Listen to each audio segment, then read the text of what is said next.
जय हिंद दोस्तों। Board paper से रिलेटेड बहुत ही इंपॉर्टेंट टॉपिक रेडॉक्स अभिक्रिया आज हम पढ़ने वाले हैं। इसको पढ़ने के लिए हमको दो अभिक्रियाएं पता होनी चाहिए, जिसको हम अपचयन अभिक्रिया और उपचयन अभिक्रिया कहते हैं। क्या कहते हैं? उपचयन अभिक्रिया। ये दोनों अभिक्रियाएं पढ़ेंगे आगे, तब हम कल की क्लास में देखेंगे रेडॉक्स अभिक्रिया। तो आगे हम क्या पढ़ेंगे? अपचयन अभिक्रिया। अपचयन अभिक्रिया आगे ध्यान से मतलब इसका समझो। अपचयन का मतलब, इन दोनों अभिक्रियाओं को समझने के लिए एक कहानी आगे ध्यान से सुनो।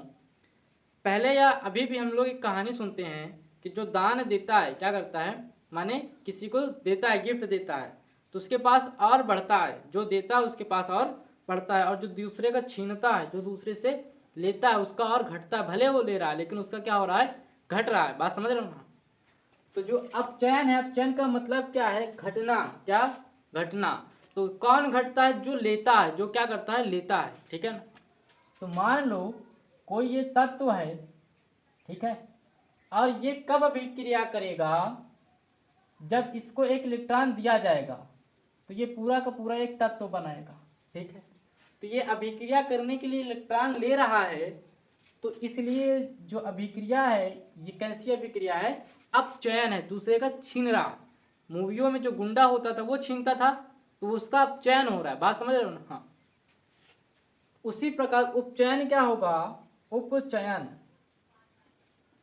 उपचयन उपचयन का मतलब क्या है? बढ़ रहा है। उपचयन ऊपर जा रहा है। बात समझ में? अब उपचयन किसका होगा? जो दान देता है वो बढ़ता है। बात समझ रहे हो? हाँ, तो ये क्या करेगा? इलेक्ट्रॉन त्यागेगा। अर्थात फीलिंग क्या आएगी कि कोई तत्व होगा और वो जो अभिक्रिया करने के बाद चुपचाप अपना तत्व बनाएगा और एक काट इलेक्ट्रॉन बाहर कर देगा। बात समझ में? तो जो इलेक्ट्रॉन ग्रहण करता है, लेता है, अपचयन अभिक्रिया कहलाती है। और जिस अभिक्रिया में इलेक्ट्रॉन त्यागे जाते हैं, निकाले जाते हैं, इसको हम कहेंगे त्याग रहा है, तो उस अभिक्रिया को क्या कहेंगे? उपचयन हो रहा है। उसका क्या हो रहा है? उपचयन। हालांकि त्यागने से और घटता है। क्या होता है? चीजें और घटती हैं। 100 रुपया दे तो घट जाएगा, लेने से बढ़ता है, लेकिन उसका फलस्वरूप उल्टा होता है। बात समझ रहे हो? तो अपचयन कब होगा? जब इलेक्ट्रॉन लिया जाएगा। अगर हम तुमसे उधार लिए हैं तो हम क्या कर जा रहे हैं? कर्जे में डूबे जा रहे हैं। ठीक है, लेकिन अगर हम किसी को दे रहे हैं, देते जा रहे हैं, देते जा रहे हैं, तो हम कर्जे में थोड़ी नहीं है, हमारा प्लस का पैसा बढ़ता जा रहा है। बात समझ? हाँ, तो इसी तरह का ये उपचयन और अपचयन अब समझ में आ गया। तो परिभाषा लिख लेते हैं। तो वह अभिक्रिया जिसमें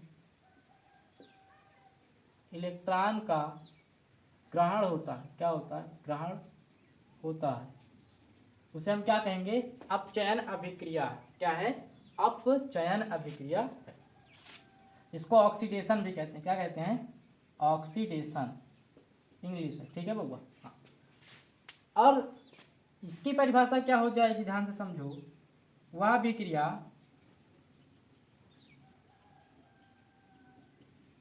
जिसमें इलेक्ट्रॉन त्यागे जाते हैं, उस अभिक्रिया को हम क्या नाम दे देंगे? बड़ा प्यारा सा नाम है, उपचयन अभिक्रिया।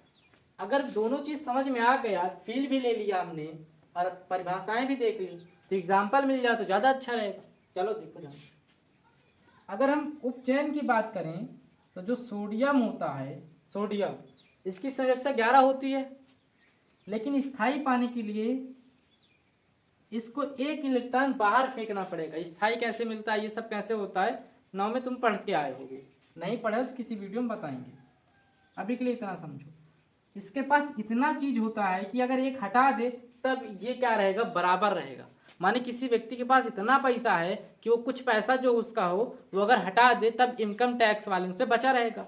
सेम वैसे ही इसको भी स्थायी होने के लिए एक इलेक्ट्रॉन त्यागने की आवश्यकता होती है। तो चुपचाप एक इलेक्ट्रॉन हटा दिया, इसने क्या किया है? अपना एक इलेक्ट्रॉन त्यागा है। तो ये जो अभिक्रिया है, कैसी अभिक्रिया है? उपचयन की अभिक्रिया है। बात समझ में? लेकिन कोई इलेक्ट्रॉन ग्रहण कर ले, कोई इलेक्ट्रॉन ग्रहण करना चाहे, जैसे ऑक्सीजन है, ये इसके ऊपर इसको 2 ठो कम रहती है। समझ रहे हो?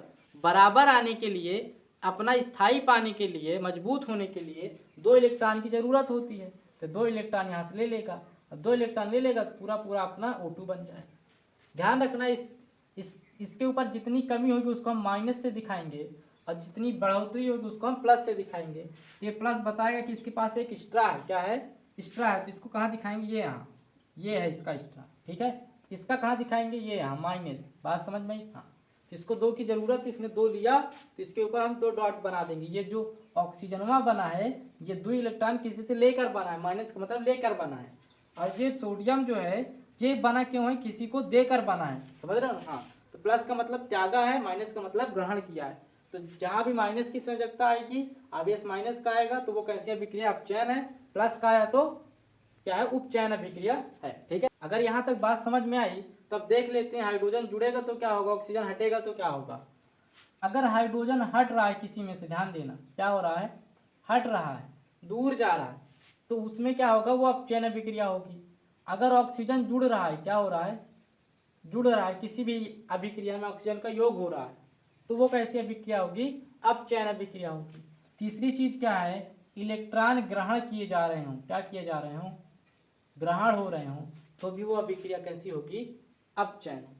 इसी का उल्टा एकदम, अगर हाइड्रोजन जो है जुड़ रहा हो, ऐड हो रहा हो, तो उपचयन अभिक्रिया। ऑक्सीजन अगर हट रही हो, निकल रही हो, त्यागी जा रही हो, तो उस अभिक्रिया को बिना कुछ देखे क्या कह देंगे, उपचयन अभिक्रिया। और इलेक्ट्रॉन का क्या होना चाहिए, त्याग। अगर तत्व जो है इलेक्ट्रॉन त्याग रहा है, मतलब क्या है, उपचयन अभिक्रिया यहाँ पे हो रही है। यहाँ तक बात क्लियर है। अब कल की क्लास में इसके आगे का देख लेंगे, ठीक है, जय हिंद।